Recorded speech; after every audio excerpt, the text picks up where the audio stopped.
Most people think higher gas prices are a consumer problem. You pay more at the pump, maybe adjust your driving, and move on. But for businesses, it's something very different. Because when gas prices rise, it doesn't just stay at the gas station. It spreads across supply chains, across industries, across the entire economy. And in 2026, that ripple effect is becoming impossible to ignore. So the real question is, why could higher gas prices hit almost every business in America? Because this isn't just about fuel. It's about how the entire system runs. Let's start with the most obvious layer: transportation. Every product you see around you has been moved. Raw materials, components, finished goods, they don't just appear, they travel. And most of that travel depends on fuel. Trucks, ships, planes, delivery vans all rely heavily on gasoline or diesel. So when gas prices rise, the cost of moving goods rises immediately. And here's the key detail: products don't just move once, they move multiple times, from supplier to manufacturer, from manufacturer to warehouse, from warehouse to retailer or customer. At every step, fuel costs are involved. So when gas prices go up, those costs stack on top of each other. That's the first major impact. Now let's move to the second layer: supply chains. Modern supply chains are built for efficiency, not for high fuel costs. They often stretch across long distances, parts sourced globally, products assembled in one place, sold in another. That system works well when fuel is relatively stable. But when fuel becomes expensive, long supply chains become a liability. Because distance suddenly has a cost, and businesses start feeling it. Shipping becomes more expensive, delivery times can change, margins get squeezed, and companies have to decide how to respond. Now here's where things get complicated. Businesses can't always just raise prices to cover these costs, because customers are also affected by higher gas prices. When people spend more on fuel, they have less money for everything else: retail, dining, services, travel. So demand weakens. Customers become more cautious, more selective, more price sensitive. That creates a double pressure. Costs are rising, but the ability to raise prices is limited. And that's where margins start getting squeezed. Now let's talk about production. Fuel doesn't just move products, it powers industries. Agriculture relies on fuel for machinery. Construction relies on fuel for equipment. Manufacturing depends on energy, which is often tied to fuel markets. So when gas prices rise, production costs increase as well.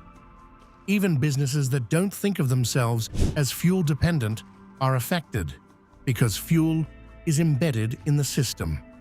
Now add another layer: logistics companies. For logistics providers, fuel is one of the biggest expenses. And when costs rise, they don't absorb it, they pass it on. Fuel surcharges, additional delivery fees, higher shipping rates, and those costs get passed to businesses, which then get passed to customers. So even if a company doesn't directly use much fuel, it still pays for it indirectly. Now let's talk about small businesses. This is where the impact becomes even more visible. Large corporations have more flexibility. They can negotiate contracts, spread costs across large operations, absorb short-term increases.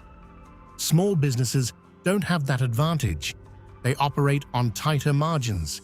They have less bargaining power, and they feel cost increases much faster. A small retailer, a local restaurant, a delivery-based business, even a modest increase in fuel costs can have a real impact. Higher supplier costs, higher delivery expenses, lower customer spending, all happening at the same time. Now here's another hidden effect: labor. When gas prices rise, commuting becomes more expensive. Employees feel that pressure, and over time, that can translate into higher wage expectations or changes in behavior. People may look for jobs closer to home. Remote work becomes more appealing. Turnover can increase, so businesses may face indirect labor costs linked to fuel prices. Now let's zoom out. What we're really looking at is a chain reaction. Fuel prices rise.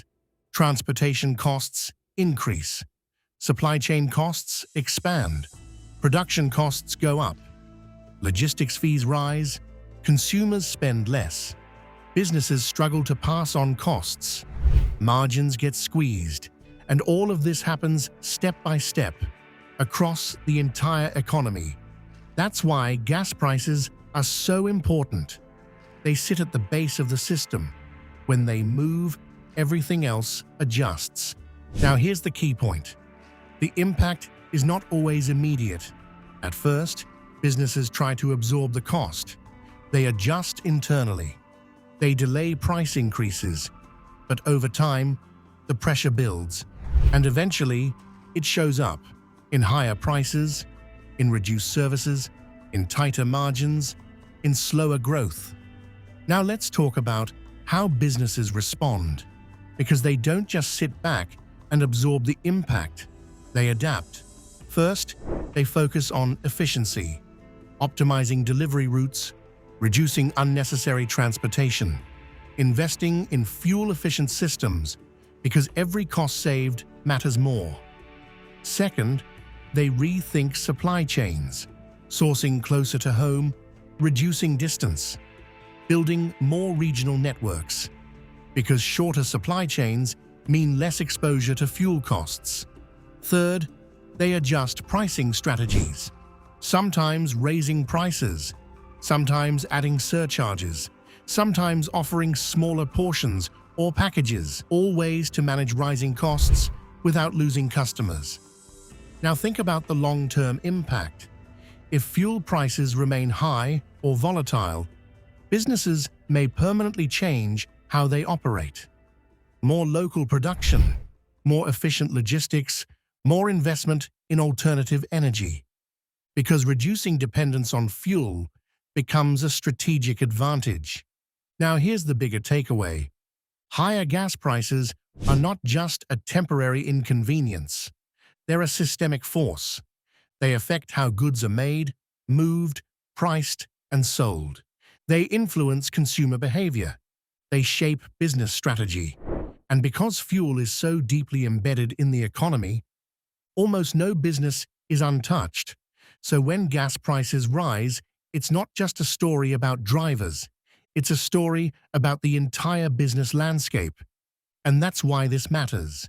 Because what looks like a small increase at the pump can turn into a much bigger impact everywhere else. And for businesses across America, that impact can't be ignored.